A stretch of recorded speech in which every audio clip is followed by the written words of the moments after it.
Well, joining me now to look at the new NAFTA, Trump, Huawei, and the week in federal politics in general are three MPs from the different parties. Matt DeCourcey is a Liberal MP for Fredericton and the Parliamentary Secretary to the Minister of Immigration. Mark Strahl is a Conservative MP for the BC riding of Chilliwack Hope and his party's whip.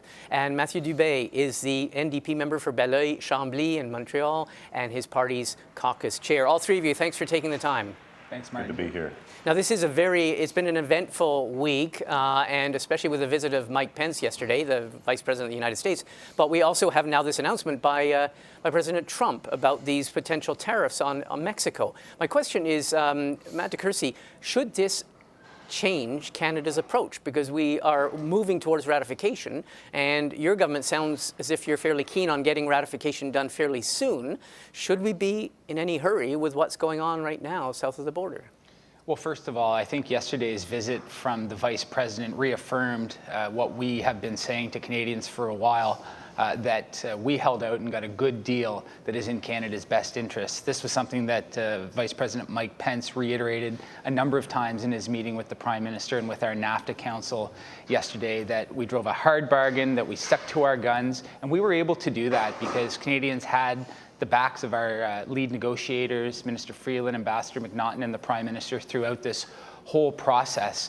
So we will continue moving forward on the ratification of the new NAFTA. With what has been announced by President Trump, we had a response from the Mexican president that they will stick with their plans to ratify NAFTA, and we think it's important not only for the bilateral trade of $2 billion that goes across the Canada-US border every day, but for the $1 trillion of trade that take place on the North American continent because of this strongest trade bloc in the world. But I guess my question is the timing. Are we in any rush? That's been the question really all this week. Is there any rush, given that it could be months before the Congress? Or do you believe Vice President Pence when he says that they'll have it all locked down by the end of the summer? I mean, is there any rush? We now see these developments in Mexico, we see developments in Washington. Should we be trying to get it done before anything conclusive is signed in the United States? Our approach is going to be consistent with what it's been the whole time, which is to be present in the United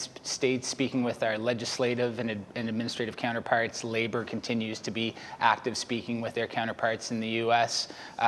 We will follow the process in the U.S. all the way along. We have our own procedure here in Canada that needs to be followed, and it was important to table the ratification legislation to make sure that we can move forward in lockstep with our other counterparts in this trade renegotiation. Okay, but does in lockstep mean also waiting for it if it takes a long, long time? If it takes 9 months, if we get indication that it's going to be going on forever in Washington, it's going to be 9 months to a year before it's ratified, or even before at the next election, the U.S. election, would we wait? Well, we think certainty when it comes to NAFTA is a good thing. We think it's a good thing because the business community tells us it's a good thing, and the economy is able to grow even more than it has. We're looking to create another 1 million jobs on top of the 1 million that have been able to be created over the last 3.5 years through certainty in the NAFTA deal. We always speak about that when we talk with our U.S. counterparts. We know that there's a legislative process that is going on in the U.S. right now, and we're following it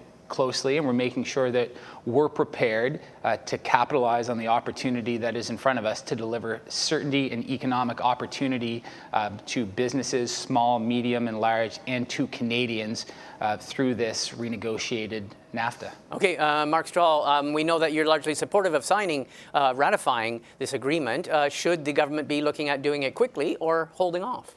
Well, I think, as has been the case with this government and the entire NAFTA negotiation, they've been takers here, and I think they were told quite clearly by Donald Trump that in order to get the steel and aluminum tariffs lifted, that ratification was part of that deal. And so, you know, there's suddenly a big rush to get this done. We have 17 days left in Parliament. Like, I think it's to be fair to the government, it's impossible to perhaps know from day to day or week to week, month to month, what the U.S. administration is going to do vis-a-vis Mexico or Canada. But you know, I think it's fairly clear. There's always give and take in trade negotiations, and what we've said quite clearly is is that Donald Trump took quite a lot, and Canada gave up quite a lot to get this deal. But a bad deal is better than no deal. So yeah, we're the party of free trade. We'll support this going forward, but we'll continue to point out the flaws in the deal, and an elected Conservative government will fix the deficiencies one by one, as we've done in the past. Matthew Dubé, what do you make of the latest developments in Mexico, well, in U.S., faced with the Mexican border, but also about the timing? What's your thought about whether we should be holding off, maybe, given what's happened in the last 24 hours? Well, I certainly don't understand what the rush is, and it's interesting because listening to what the Vice President said, it sounded like the art of the con, where basically you're convincing someone to do something thinking it was their idea, and ultimately it was theirs and it serves their purpose. And I think that that's what we're seeing with what's happening right now. The Trump administration saying they're going to take the Liberal support back to Congress to convince Democrats to back off on important labor and environmental protections that we obviously think are lacking in this current agreement. At the end of the day, I think when you consider dairy farmers, when you consider the impact that this is going to have on the price of pharmaceuticals, I think there's plenty of reasons to continue to seek a better deal.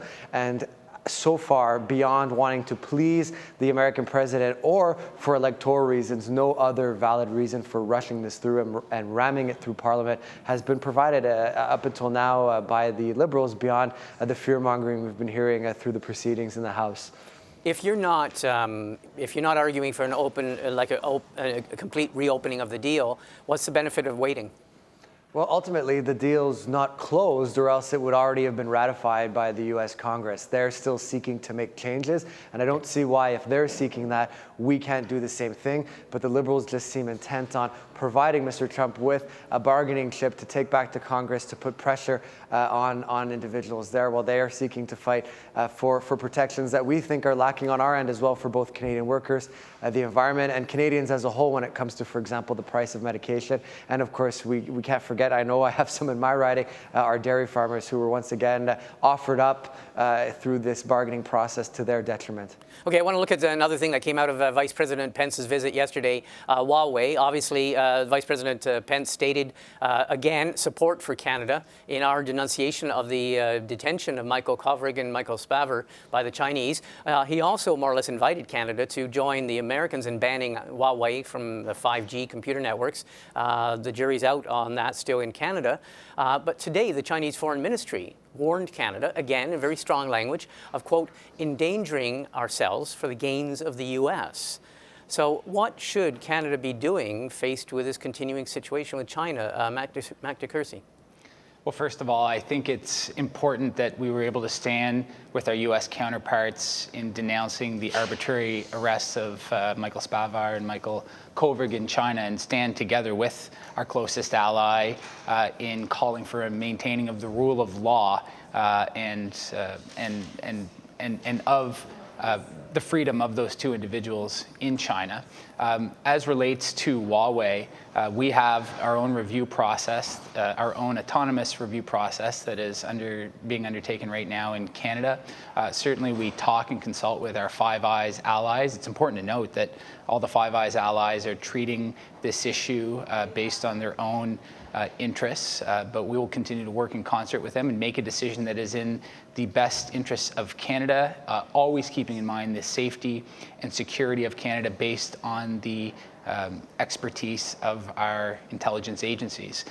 On Huawei, I mean, I want to ask you up on that, though. I mean, on Huawei, on whether or not we will allow them to get involved with our 5G computer networks, the Prime Minister has been pretty well giving the same answer for 6 months now. How long is it going to take before Canada decides? Are you holding off on deciding until we can try and get some resolution of the Michael Spavor and Michael Kovrig case?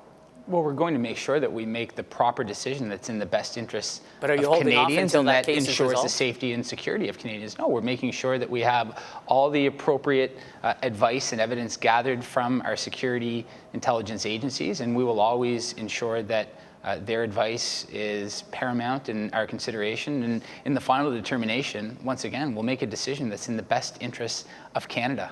Okay, Mark Strahl, what do you make of the Vice President Pence saying yesterday that the President Trump will probably raise the issue of the two Canadians detained in China at the G20 summit, the upcoming G20 summit? Sounds as if there may be a bit more diplomatic support from the United States faced with China. Well, I think that's good news for the detainees in China. I think, we have sought to encourage the government to take a stronger stand on this issue. And I think what has been shown is that, just playing nice with China doesn't work, that they have taken extreme retaliatory measures against us for upholding the rule of law. And we have called on the government to push back, to withdraw from the Asian Infrastructure Bank, which is controlled by China, to take a strong stand on Huawei. Our leader, Andrew Scheer, has been very clear that we would not allow Huawei access to the 5G network and other sensitive parts of Canadian infrastructure. We have a very integrated military apparatus with the United States. They've made it clear that they do not want Huawei to have access to those sensitive networks, and I think it just makes sense, given how integrated our economies are, our military is, that we take that same step. Security agencies around the world have made it clear that Huawei poses a direct threat to those networks, and that they are, when push comes to shove, they serve the interest of the government of China, and we need to go in with eyes wide open. And I think this government has tried to play a little fast and loose with that. They've tried to have it both ways. We need to stand up strongly and show that we won't be pushed around. And I think that's something. It's good to see the Americans are willing to speak on our behalf, but unfortunately we haven't seen that our ministers or our Prime Minister are able to make those direct interventions themselves, which is truly unfortunate. Okay, Matthew Dubé, last word to you. I mean, we had both developments yesterday. We had stronger support from the Americans, and we had stronger warnings from the Chinese. Where does Canada go in all of this? I think ultimately we need to make a decision that's independent from the Americans, which will be in their own interest, and with whatever the Chinese are threatening. I think the decision that's made has to be based on the needs of Canadians and our national security and their privacy as well, of course. And ultimately, it's too bad that it's taking this long to get this review done. I understand it's not an easy thing to do. We want it to be done properly. But since the beginning, we've been asking that it be expedited so that we can have that non-political expert review from our security agencies that we trust to do this work and ultimately make a decision from there. But really, I think at the end of the day, again, it's worth repeating. It shouldn't be based on what one country or the other is doing. The Americans have their own interests with their own wireless industry, with the conflicts and in some cases just base arguments that Mr. Trump has with them, but also the Chinese have their own interests as well. And I think that we should be focused on what's best for Canada, and pending the result of that review, we hope the government will speed that up, because that's the result that will allow us to make the right decision in this particular case. Okay, well, I want to thank all three of you for taking the time on what was a very eventful week. Thanks for joining us, and have a great weekend. Thanks, Martin. Thank you.